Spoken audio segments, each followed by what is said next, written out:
For us, Indonesia game is a tough game. We know the level of the football in Indonesia.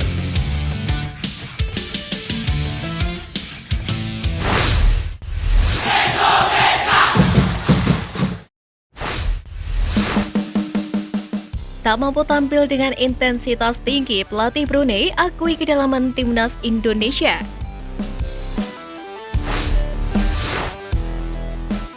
Menghadapi timnas Indonesia dalam lanjutan penyisihan grup A Piala AFF 2022, pelatih Brunei Mario Rivera menyadari bahwa ini adalah laga yang berat. Sebelumnya, Mario Rivera menyebut menggunakan Piala AFF untuk mengembangkan pemain, sebab Brunei baru saja kembali ke Piala AFF setelah 26 tahun absen. Sebagaimana diketahui di laga sebelumnya, Brunei telah mengalami 2 kekalahan telak secara beruntun kontra Filipina dan Thailand. Namun menghadapi skuad asuhan Sintayong, Mario Rivera mengakui bahwa timnas Indonesia mempunyai skuad yang solid. Bagi kami, pertandingan lawan Indonesia merupakan pertandingan yang sulit. Kami tahu kualitas sepak bola di Indonesia. Semua pemain yang ada di line up maupun cadangan sangat baik, ucap Mario Rivera dalam sesi jumpa pers. Brunei Darussalam mengetahui seluk-beluk sepak bola Indonesia lantaran sang Dirtek Paul Munster telah malang melintang di Liga Indonesia. Pria asal Skotlandia tersebut merupakan pelatih Bayangkara FC pada tahun 2019 hingga 2022 lalu.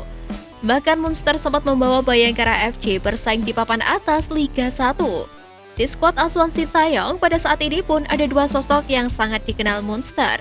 Mereka adalah Dendi Sulistiawan dan Hansa Muyama Pranata, yang pernah menjadi anak buah pelatih berusia 40 tahun tersebut.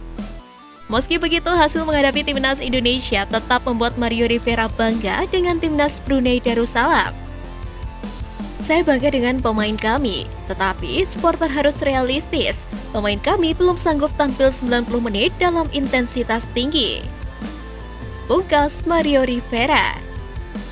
Sebelum laga, Sintayong sendiri menegaskan untuk respek kepada Brunei Darussalam, sebab Sintayong menyebut sangat menghargai tim yang sedang berjuang untuk berkembang.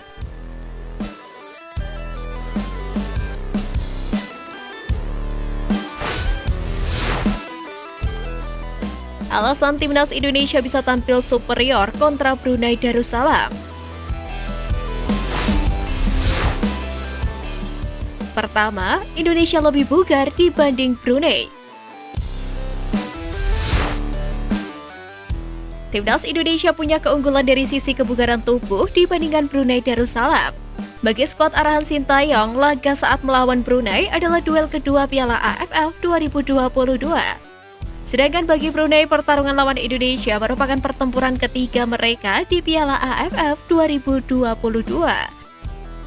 Walaupun sama-sama hanya punya istirahat 2 hari, Indonesia setidaknya tetap punya keunggulan dari sisi kebugaran dibanding Brunei. Pasalnya, Brunei Darussalam sebelumnya sudah bertarung melawan Thailand di laga perdana. Kedua, sedang top perform. Dapur pacu timnas Indonesia sedang mengebul, namun tidak akan meledak sebelum meraih prestasi tertinggi di level Asia maupun dunia. Bermodal deretan hasil positif mulai dari kualifikasi Piala Asia 2022 hingga laga persahabatan melawan Curaçao yang dilangsungkan pada September lalu serta laga perdana kontra Kamboja. Hasil positif itu terus membuat Sintayong optimis timnas Indonesia mampu memberi 100% kekuatan terbesar di ajang Piala AFF 2022.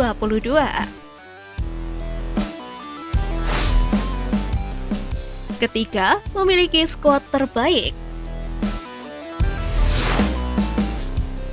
Skuad timnas Indonesia berisi para pemain terbaik meski banyak berusia muda namun kebanyakan berkarir di luar negeri. Sesuai dengan permintaan Sintayong, timnas Indonesia harus berisi para pemain yang sesuai dengan kriteria dan kebutuhannya. Kualitas para pemain yang berkarir di luar negeri tentu lebih unggul ketimbang para pemain lokal yang hanya menghabiskan di kompetisi dalam negeri.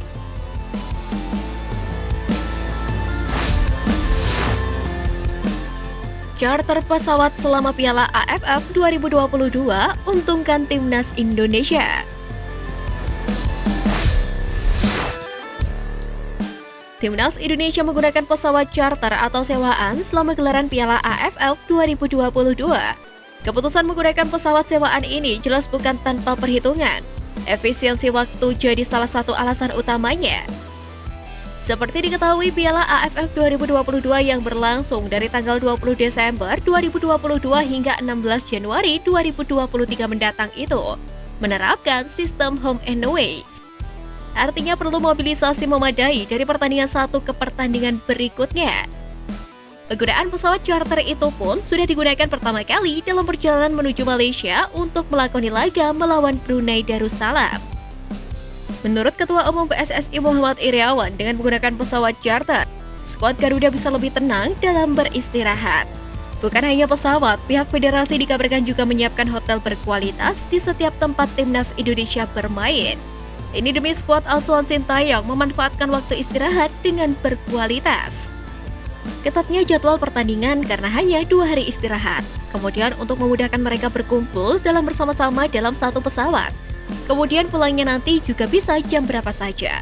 Mereka butuh istirahat, tenang meskipun hanya 2 jam. Namun itu yang terbaik.